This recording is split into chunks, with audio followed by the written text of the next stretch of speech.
सुनील ने हल्की ली और बोला, मेरे फैसले में 25% भाग आपके विचार अनुसार हैं और शेष 75% बाबू त्रिलोकीनाथ की उस धमकी के कारण जो उन्होंने फोन पर आपको दी थी। नम्रता देवी कुछ नहीं बोल सकी। एक बार उनके चेहरे का रंग उड़ा था, मगर न उनकी आंखों में घबराहट थी और न चेहरे पर बेचैनी थी। चंद क्षण ठहरकर उन्होंने धीरे से कहा, तुमने टेलीफोन पर सुन लिया था? हाँ मम्मी। तब तुम अपनी मम्मी के गंदे अतीत और खून के अपराध के बारे में भी जान गए होगे। सुनील ने नम्रता देवी का हाथ चूमा और बोला, गंदी प्रवृत्ति औलाद को गंदे मन वाले माता पिता से ही मिलती है। मुझे मेरी मम्मी ने गंदी प्रवृत्ति नहीं दी कि मैं अपनी मम्मी के अतीत को बुरी दृष्टि से देखूं। और मम्मी को हत्या का अपराधी मेरी मम्मी के अतीत की गंदगी कितनी बड़ी विवशता के कारण होगी, इसका प्रमाण दादाजी और दादी माँ की सुनाई हुई उनके और आपके जीवन की कहानी है। और जैक्सन पाल का खून शायद इसलिए हुआ है कि आप मेरी खुशी के लिए बाबू त्रिलोकीनाथ और सुशीला का खून कराना चाहती थी। यह आपके प्यार की तीव्रता का प्रमाण है और शायद उस अनुभव का परिणाम भी जो मेरे दादा और दादी को मेरे पिता के जीवन से हाथ धोने के बाद प्राप्त हुआ, और उसके प्रकाश में आप अपने बेटे का मन नहीं तोड़ना चाहती। क्षण भर रुककर सुनील ने एक ठंडी लंबी सांस ली और बोला, मगर मम्मी, मेरे पिताजी और दादाजी का केस मेरे केस से भिन्न। दादा और दादी ने मेरे पिता को एक ऐसा चेक समझकर पाला था जिसे वो अपने बुढ़ापे में कैश कराना चाहते थे, लेकिन मेरी मम्मी ने मुझे निस्वार्थ प्यार से पाला है। उसकी दृष्टि में मेरा हित ही रहा है। मेरे पिता अपने माँ बाप के स्वार्थ के लिए अपने प्यार को न ठुकरा सके थे, मगर मेरी मम्मी स्वार्थी नहीं है, इसलिए मैं भी स्वार्थी नहीं हूँ। मैं अपने प्यार की जीत का महल अपनी देवी जैसी मम्मी के मान के खंडहर पर नहीं बनाना चाहता। जो स्थान और सम्मान आज मेरी मम्मी को समाज में प्राप्त है, मैं उसे मटियामेट नहीं करूँगा, उसे गिरने नहीं दूंगा। मगर बेटे, मैं दीपा को बहू बनाने से इनकार करूंगी तो उसके पिता यही समझेंगे कि एक और दहेज की लालची माँ ने अपने बेटे के प्यार का बलिदान ले लिया। मम्मी, कुछ भी हो, मैं केवल इतना जानता हूँ कि जिस दिन मैंने तुम्हें अदालत के कटघरे में खड़ा होते हुए देख लिया, वो दिन मेरे जीवन का अंतिम दिन होगा। बेटे, नम्रता देवी की आवाज कांप गई। यह मेरा पक्का फैसला है मम्मी।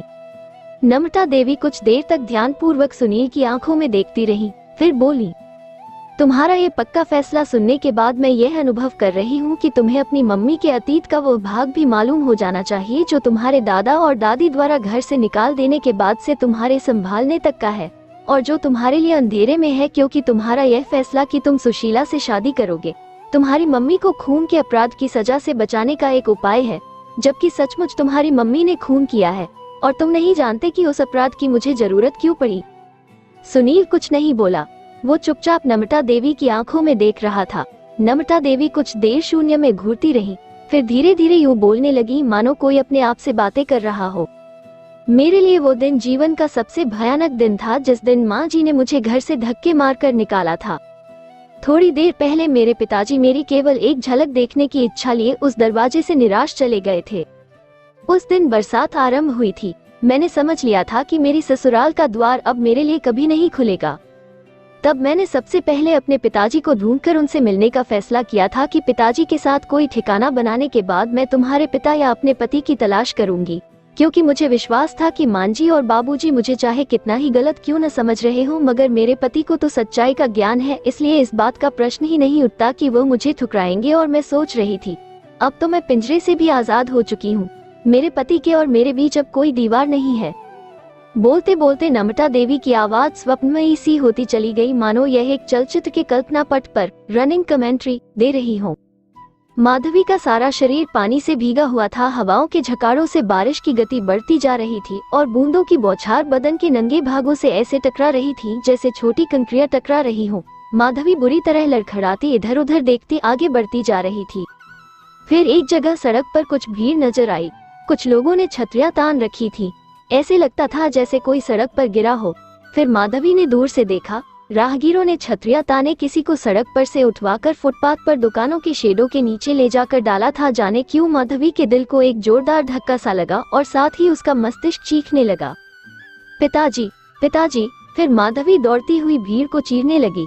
भीड़ में राहगीर कह रहे थे, जल्दी करो भाई, किसी सवारी का प्रबंध करो, बुढ़े की हालत खराब मालूम होती है, खून की इतनी बड़ी उल्टी हुई है, जल्दी से अस्पताल पहुंचना चाहिए। फिर इसी बीच माधवी भीड़ को चीरकर उस तख्ते तक पहुंच गई जिस पर उसके पिता लेटे थे। उनकी आंखें अधखुली रह गई थी। सांसें धीरे धीरे चल रही थी। पानी में भीगे लिबास पर खून की लाली भी थी। गाल पिचके हुए और आंखों के नीचे गहरे गड्ढे। माधवी के गले से अनायास एक चीख निकली, पिताजी। फिर वो पागलों की तरह मुरलीधर को टटोलती हुई पुकारने लगी। किसी राहगीर ने पूछा, लड़की, तुम जानती हो इन्हें? मेरे पिता है ये। देर मत लगाओ, जल्दी से इन्हें अस्पताल ले जाओ।